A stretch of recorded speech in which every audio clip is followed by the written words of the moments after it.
पूर्व अध्यक्ष आदरणीय रावत जी, भाई गौरव जी, भाई प्रकाश जी, भाई सूर्या जी, आदरणीय शाह जी, सम्मानित राणा जी, इस जिले के हमारे प्रभारी भाई उदित कपियाल जी और समस्त उपस्थित हमारे नगर के अध्यक्ष वहाँ से गोपेश्वर से आए हैं भाई नारा जी यहाँ पर हैं, भाई फूल सुल्तान जी, जगदीश भट्ट जी, उपस्थित सभी कांग्रेस के सम्मानित कार्यकर्तागण, पदाधिकारीगण और इस बड़ क्षेत्र की हमारी बहुत ही सम्मानित हमारे भाइयों और मेरी बहनों, मैं सबसे पहले आप सब लोगों के प्रति धन्यवाद ज्ञापित करता हूँ, आभार व्यक्त करता हूँ कि आप लोगों ने एक बहुत ही, मैं अपने को स्वयं को कमजोर महसूस करता था, लेकिन आप सब लोगों ने इतनी ताकत मुझ में भरी कि आज भारतीय जनता पार्टी ने, हमारा विपक्ष अपने को असहाय महसूस कर रहा है। ये जो ताकत है इसके सामने विपक्ष अपने को असहाय महसूस कर रहा है, ये ताकत आप लोगों की ताकत है। राजनीतिक घटनाक्रम हुआ और यहाँ पर खास करके इस विधानसभा क्षेत्र में जो राजनीतिक घटनाक्रम उस समय हुआ, ये उसकी प्रतिक्रिया आप लोगों ने जिस रूप में दी और सच्चाई का साथ दिया, मैं समझता हूँ कि गणेश गोदियाल जी में हमेशा आप लोगों का ऋणी है। मैं हमेशा आपकी इस ऋण को याद रखूंगा कि आप लोगों ने किस रूप में मुझे साथ दिया है। यहाँ पर आए हुए तमाम कार्यकर्ता, चाहे कांग्रेस पार्टी के हों या हमारे इंडिया गठबंधन के तहत कम्युनिस्ट विचारधारा के हमारे साथी हों, आप सब लोगों का, क्योंकि नामों की लिस्ट तो यहाँ पर है, लेकिन इस नामों की औपचारिकता में बहुत लंबा समय लगना है, क्योंकि चुनाव हो चुका है। तो हर लोगों की इच्छा है कि हमारे बाजार में 2 मिनट का टाइम मिले, तो मुझे रास्ते में भी कहीं ना कहीं और रुकना ही पड़ेगा और फिर जहाँ टाइम दे रखा है वहाँ भी कार्यक्रम करने ही है। तो मैं आप सब लोगों को सामूहिक रूप से आप सब लोगों का अभिवादन करते हुए आप लोगों के प्रति कृतज्ञता व्यक्त करता हूँ, धन्यवाद करता हूँ। कृपया मेरे इस धन्यवाद के ज्ञापन को और इस धन्यवाद के शब्दों को जो आप लोग यहाँ पर आए हैं, आप लोग उन तक भी पहुँचाइएगा जो कार्यकर्ता यहाँ तक नहीं आ पाए, और साथ साथ कार्यकर्ता धन्यवाद के इस मेरे भावना को आप समस्त बड़ क्षेत्र में हर उस व्यक्ति तक पहुँचाइएगा जिन्होंने इस मतदान में, इस लोकतंत्र में, इस पर्व को मनाने के लिए लोकतंत्र में हिस्सा लिया, मतदान किया। उन सब लोगों तक इस बात को पहुँचाइएगा कि गणेश गोदियाल आए थे और गणेश गोदियाल आप सब लोगों को धन्यवाद कह करके मैं निश्चित रूप में आप लोगों के यहाँ आपके गांव में आऊँगा, ये मैं आपसे वादा करता हूँ। अगले 2-3 महीने के अगले 2-3 महीनों के अंतर्गत मैं आप लोगों के गांव में आऊँगा। यहाँ विधानसभा का चुनाव सामने है, आप सब जानते हैं, और मैं निश्चित रूप में उस समय आप लोगों के गाँव में आऊँगा, आप लोगों के गाँव में ही रुकूंगा। मैं 2 मिनट छोड़ूंगा नहीं रहूँगा। और हम सब लोगों को ये लोकतंत्र में जो ये मौका परस्त होता है ना आदमी, ये आज यहाँ फायदा देखा यहाँ चला गया, कल वहाँ फायदा देखा वहाँ चला गया, ये उचित नहीं है, ये होना नहीं चाहिए। और ये बात स्थापित हो जाए कि लोग मौका परस्त लोगों को लोग दरकिनार कर देते हैं, इसकी शुरुआत इस बद्रीनाथ विधानसभा क्षेत्र से होनी चाहिए। ये चुनाव न होकर राजनीतिक सुचिता का कार्यक्रम भी होगा, राजनीतिक सुचिता को स्थापित करने का कार्यक्रम भी होगा ये, जो कि यहाँ बद्रीनाथ से होना चाहिए। मेरे प्यारे भाइयों, चुनाव का रिजल्ट अभी बाकी है, लेकिन फिर भी मैं अपना फर्ज समझता हूँ कि मैं आप लोगों के बीच रहूँ, क्योंकि राजनीति में यहाँ पर सभी राजनीतिक कार्यकर्ता हैं, आम लोग तो आम जनता नहीं है, बल्कि कार्यकर्ताओं का कार्यक्रम है, चाहे वो कम्युनिस्ट पार्टी के हमारे भाई हों, चाहे हम हों। ये राजनीतिक जो यात्रा है ये निरंतर चलने वाली यात्रा है, और चूंकि अभी एक चुनाव से निपटे हैं और दूसरा चुनाव सामने खड़ा है, वो चुनाव है नगर पालिकाओं का, निकायों का जो चुनाव है वो सामने खड़ा है, और उसके बाद ये निपटेगा तुरंत तीसरा चुनाव यहाँ विधानसभा का खड़ा है, और वो निपटेगा उसके बाद तुरंत पंचायतों का चुनाव। मतलब ये 1 साल 1.5 साल जो है चुनाव में पूरा रहेगा। तो मेरा ये कहना है, अभी निकायों के चुनाव में आप सब लोग, आजकल सोशल मीडिया का जमाना है, तो सोशल मीडिया के हिसाब से मैं सभी को ये सूचना देना चाहता हूँ कि जैसे कि सूचना है कि बहुत जल्दी निकायों की चुनाव की सूचना लागू होने वाली है, और मतदाता सूची में नाम दर्ज कराने की, कोई नाम कट गया हो उसको चढ़ाने की अंतिम जो तिथि है वो 2-3 दिन का समय है, 8 तारीख है, मतलब 3-4 दिन का समय बचा है उसमें। तो कृपया आप सब लोग जो चुनाव लड़ना चाहते हैं वो उस पर ध्यान दें कि भाई हमारा कोई व्यक्ति छोटा तो नहीं है, क्योंकि अगर हमारा कोई व्यक्ति छूट गया तो छोटे चुनाव में, निकायों के चुनाव में तो 200, 1000-500 तो बड़ी बात है, 25-50 वोट से भी जीत हार होती है, 1-2 वोट से भी जीत हार होती है। तो इसलिए एक मत इम्पोर्टेंट है, आप सब लोग उस काम में जुटिएगा। जहाँ तक लोकसभा की बात है, आप लोगों के आशीर्वाद से मुझे पूरा विश्वास है कि मुझे लोकसभा में जाने का मौका मिलेगा, मेरा पूरा। और मैं जिन मुद्दों को लेकर मैं आपके बीच आया था, मैं उन मुद्दों पर निर्णायक लड़ाई लड़ूंगा, पता ऐसी लड़ाई लड़ूंगा जिस पर निर्णय होगा। बिना निर्णय के गणेश गोतियाल उस लड़ाई को अधूरा नहीं छोड़ेगा। लड़ाई को निर्णय तक मैं ले जाऊंगा जिन मुद्दों की मैं बात कर रहा हूँ। और मुद्दे क्या थे? फौज में भर्ती होने का हमारा जो एक अधिकार हम समझते थे, उस अधिकार को जो सरकार ने छीन लिया, उस अधिकार को हमें वापस लाना है। आपके कांग्रेस की सरकार ने ये पैन खड़ा है कि मैं केंद्र में ऐसी लड़ाई, पर्वतीय भूभाग को ऐसे जो स्टेटस यहाँ पर पैन खंडा में है वो स्टेटस उत्तराखंड के तमाम पर्वतीय भूभाग को मिल सके, क्योंकि हम विपरीत परिस्थितियों में जीवन जीते हैं। हम सीमावर्ती क्षेत्रों के लोग हैं और विपरीत परिस्थितियों में जीवन जीते हैं। तो भारत सरकार इसके बारे में हमारे लिए विशेष कुछ योजना के बारे में सोचे, इसकी लड़ाई के लिए। तो मैं आप सब लोगों का धन्यवाद ज्ञापित करते हुए और आगे आप लोगों की सहयोग की इस रूप में कामना करते हुए, इस रूप में अपेक्षा करते हुए कि राजनीतिक शुचिता का कार्यक्रम बद्रीनाथ के चुनाव से शुरू होगा। इस उत्तराखंड में राजनीतिक शुचिता बहुत आवश्यक है, नहीं तो इन गुंडों ने, राजनीतिक गुंडों ने उत्तराखंड की मतलब जो जिसके बारे में हम जाने जाते थे उस भावना को तार तार कर दिया। सपोड़ा कति खोला। अरे भाई कितना खाएंगे? उस आदमी को भी देखो जो अंतिम कतार में अंतिम जगह पर खड़ा है, उसकी भी उम्मीद है कि कभी मेरा भी वक्त आएगा। वैसी ही सरकार है, वैसी केंद्र की सरकार है, मतलब गजब की बात है। मैं फिर सुने कि आदरणीय प्रधानमंत्री जी वो जो सर्टिफिकेट में अपने वोट के कौन से वो फोटो हटाए वाला कहीं किसको आदमी जो है पहले वो वोट लगाए के ठीक है, तो हमेशा लगे ना प्रधानमंत्री ने लगाए सर्टिफिकेट पर फोटो और पहले वो वोट लगाया। अब जब सुना जी ने कि भाई रोग मना छे वही टीका से रोग मना छे ना वही कंपनी जब स्वयं स्वीकार करे लेकिन टीका में कोई खामी नहीं और तब वो फोटो हटाए तो पहले लगा के हटा के और जो लोग उन बेचारों जान दे रहे जान के वो लोग तो गजब है सरकार भाई। प्रधानमंत्री ने बोला आज मुल्क के बात बना कि दुई बहन बोलती अवल कांग्रेस गजब गजब चीज है भाई। कनर हम तो बोल नहीं चाहना राणा जी, हम सच में बताऊं हम तो प्रधानमंत्री की नाक इससे नहीं करना चाहना था, लेकिन भाई जब आज आप ये किसमें काम करना चाहिए कि हम तो बिना बोले रहे ये बात पर नहीं बोले भाई। प्रधानमंत्री बोले ना कि उनका लोग को रोजगार दें। प्रधानमंत्री तो ये बात पूछनी चाहिए कि तुम फौजी नौकरी बंद के लिए करें। प्रधानमंत्री तो ये पूछनी चाहिए कि तुम 3 बार 4 बार उत्तराखंड आए तुम गीता भंडारी के बारे में क्या नहीं सोचे। तुम बोले सभी मेरे परिवार से तुम क्या वो तुम्हारा परिवार है नहीं चाहिए। हम ये बात पूछना था तुम ये बात पर जवाब देना भैया उसके बना था कि जय तुम भैंस बोलती भैंस कांग्रेस ये बात भैया। आज तक कांग्रेस का भैंस बेचे मंगलसूत्र पर खतरा हो जाने कांग्रेस आ रही है। मंगलसूत्र पे बेच जाने कांग्रेस को कहे मंगलसूत्र बेचना आज तक कांग्रेस है और मंगलसूत्र बात करो प्रधानमंत्री जी जब कांग्रेस और सरकार से 10 साल पहले सोन 26,000 पर छो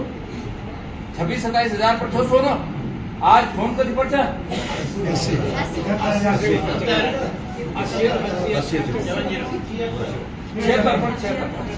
76 पर आज फोन तो 76 तो 28,000 मतलब 65 साल लगे ना 28,000 वोट में 65 साल लगे 28,000 वोट में और 10 साल में 28,000 का दिवे गया 76,000 हर गुना कांग्रेस मंगलसूत्र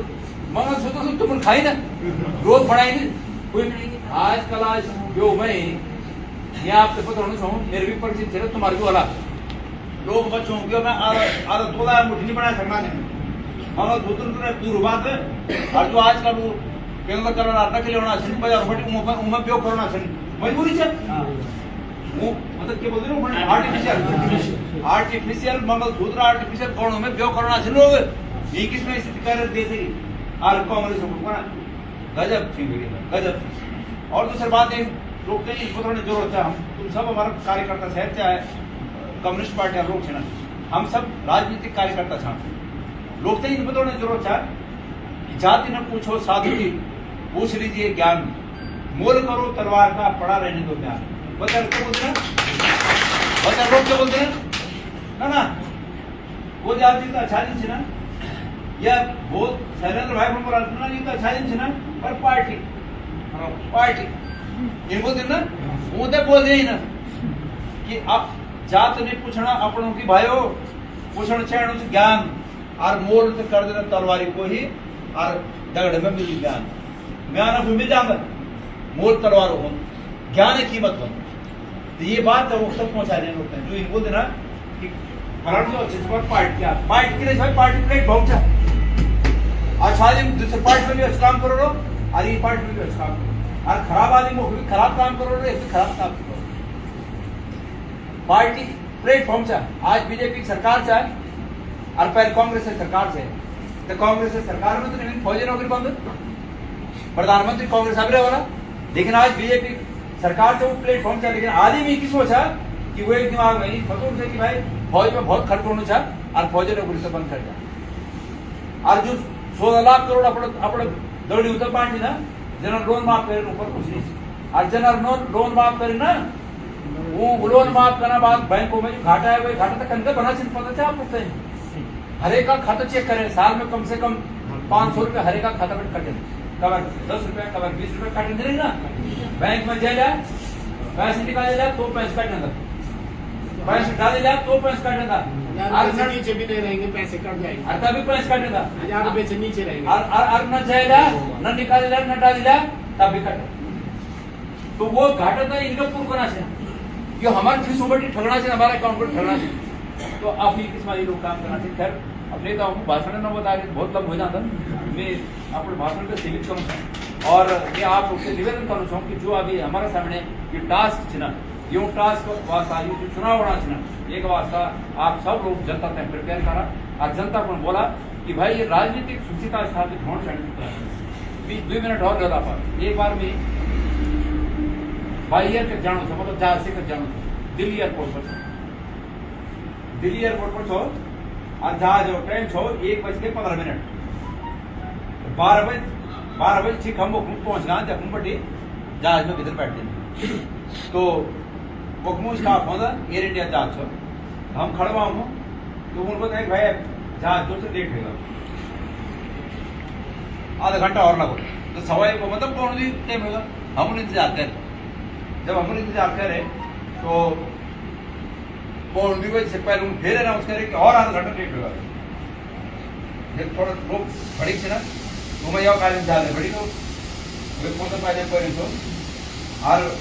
उस स्टाफ पे एयर इंडिया के स्टाफ ने बोले कि मैं कौन हूँ पता है मैं कौन हूँ और जब इनको हम भी गर्दन जरूर कुछ कर देते कि खोज भाई कार्ड लेने को कोशिश बोलो कि कौन हूँ क्योंकि देखो एक बार पूरा नहीं सांभ नहीं सब मैं समझता हूँ कि बीजेपी के और कोई और वो बोले कि मुझे किसी दूसरे जात से भेजो मुझे अर्जेंट मीटिंग में जाना है कि देखो मैं कौन हूँ अब वो देखे किस मांगू मुझे रोज 36 देना उन्होंने भी पचाया थे हजम करे आते नहीं किस तो उधर ज़्यादा चिंता नहीं पड़े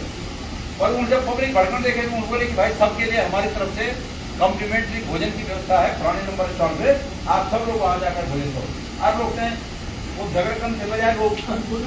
भोजन कम भगड़ बैठने में आप उन्हें तभी चलेगा मैं भी चलूँ धीरे धीरे मैं आराम से हूँ मेरे जान से पहले लंबी लाइन लग गई जब लंबी लाइन लग गया तो वो नेता बिना लाइन हो वो नेता जाके सबसे पहले खाना चाहिए आप जो मेरा ने खड़े था वो नेता होते काल जान पड़ी नेता बदमाश होते ना नेता बेमान होते ना नेता देश खाए गए और माँ में निकल कर बैठी लेता हूँ छोड़ जब पर मेरी कुछ नहीं करी मैं चुपचाप रहा हूँ मैं किसने छोड़ दो लाइन पर मेरे कितने और लोग हैं अब हमसे 30-35 लोग था नहीं, अब वो नेता लोग था नहीं, वो खाया दोबारा चल रहे लोग, अब उन और गल तेज कर दी और तेज कर दी उनका कि ये देखो ये दोबारा भी चला गया। मेरे बोले भाई फिर बोल क्या मैं तुम लोग मैं बीच में इंटरप्ट करूं, और बोले हाँ बोलो। मेरे बोले भाई तुम इतनी हिम्मत दीजिए, तुम ये तो रोक सकें, एक मुंह गाल जाने से बजाय तुम ये तो रोका, पर नजीब लेता है और क्या रोकना है उसको। मैं फिर बोला अगर फिर रोक सकना चाहें तो सब नेताओं से गाल दिया ये तो जाकर जेल कर दिया, कल ऐसे कैसे आप नेताओं की तरफ। मैंने कहा मैं नेताओं की तरफ गाली नहीं कर रहा हूँ, मैं ये कह रहा हूँ कि नेताओं में भी कुछ अच्छे भी होते हैं, कुछ खराब भी होते हैं। और जो आप लोग जिस काम धंधे में होंगे, आप लोग क्या व्यापारी होंगे, बिजनेसमैन होंगे, बिजनेसमैन व्यापारी भी कुछ अच्छे होते हैं और कुछ उसमें भी गलत काम करने वाले होते हैं। तो मैंने कहा कोई छल भी नहीं है कि सब एक अच्छे हैं कहीं, पर नेता कभी अच्छा नहीं मिलेगा। मैंने कहा ऐसा नहीं होता है, नेता भी अच्छे होते हैं। और भाई आपने कभी किसी नेता को लाइन में खड़ा होते देखा है? नेता बोले, मैंने कहा होते हैं भाई, बहुत से नेता खड़े होते हैं, लाइन में खड़े होते हैं। आज आप ना बड़ी खड़ी में इनका कार्ड निकाला, विजिटिंग कार्ड, भाई साहब ये कार्ड है, और कभी कोई नेता छोटा मोटा भी कभी लाइन में खड़ा हुआ मिलेगा तो मुझे फोन कर देना, मुझे बहुत शांति मिलेगी। आज फिर भी छठा बड़ा आई कार्ड निकाले, मेरे ये देखो मैं मंत्री हूँ लेकिन तुमसे पीछे लाइन में खड़ा हूँ चुपचाप, पर आप उत्तराखंड से होंगे आप उत्तराखंड से होंगे। मैंने कहा इसका क्या मतलब उत्तराखंड से हो ना, बोले नहीं उत्तराखंड में अभी बचा हुआ है। तो हमारे प्रदेश को जिस राजनीतिक सुचिता के लिए जाना जाता था, इन लोगों ने उस राजनीतिक सुचिता पे डेंट लगा दिया। सही बात, हमें इसको ठीक करना है। 2016 में जो खरीद फरोख्त हुई सरकार तोड़ने के लिए, उस खरीद फरोख्त ने हमारे प्रदेश की राजनीतिक सुचिता पर घाव लगा दिया। उसके बाद आजकल जिस प्रकार से थोक के भाव खरीदे जा रहे लोग नेता, इसने हमारे प्रदेश की सुचिता पर, एक हमारे प्रदेश की जो छवि है उस पर घाव लगा दिया, डेंट लगा दिया। हमें इस चीज को ठीक करने की आवश्यकता है, और वो ठीक इस बद्रीनाथ विधानसभा से उसकी शुरुआत होनी चाहिए। जिस विधानसभा का नाम बद्रीनाथ जी के नाम पर हो, जिस विधानसभा के नाम पर बद्रीनाथ शब्द लगा हो, उस विधानसभा से संदेश जाना चाहिए कि हम उत्तराखंड के लोग उत्तराखंड में राजनीतिक सुचिता को स्थापित करके रहेंगे। ये संकल्प है हमारा, ये शुरुआत, ये बात, ये विचार और ये संकल्प हमारे इस वर्ण क्षेत्र से पैदा होना चाहिए। मैं आप लोगों का आह्वान करता हूँ। हमने तो पहले बोल दिया जिसमें बनाजी का जो याद है वो हमारा संसद है। जी, तो हम सब लोगों ने संकल्प यहाँ से करना है। मैंने आपको कहा कि हम, देखिए मेरी बात सुनिए, वो जिस दिन की मैंने कहानी बताई ना कि उन्होंने कहा कि आप उत्तराखंड से होंगे, उस दिन के बाद मेरे अंदर भी ये भाव पैदा होता है कि भाई मैं कोई गलत काम न करूं। लोग उत्तराखंड को इस रूप में जानते हैं कि उत्तराखंड में ईमानदार लोग हैं, चरित्रवान लोग हैं। हमको लगता है कि फिर हमें भी इस रूप में रहना है, तो हमको उस चीज को स्थापित करना है। बहरहाल आप सब लोग यहाँ पर दूर दूर से आए, आप लोग मेरी बात सुने ना, मैं चाहे आप लोग सुने, और मेरे संदेश ने आप लोग घर घर तक, गांव गांव तक लेके जरूर जाइए। लोग से बोले कि गणेश बोल गाँव में भी आ रहो, आप लोग उधर गाँव में भी रौला बातचीत करोला, और पर अगर चुनाव में आप सब लोग भागीदारी सिवाय एक वास्ता आप सबको बहुत बहुत धन्यवाद। जय भारत, जय उत्तराखंड।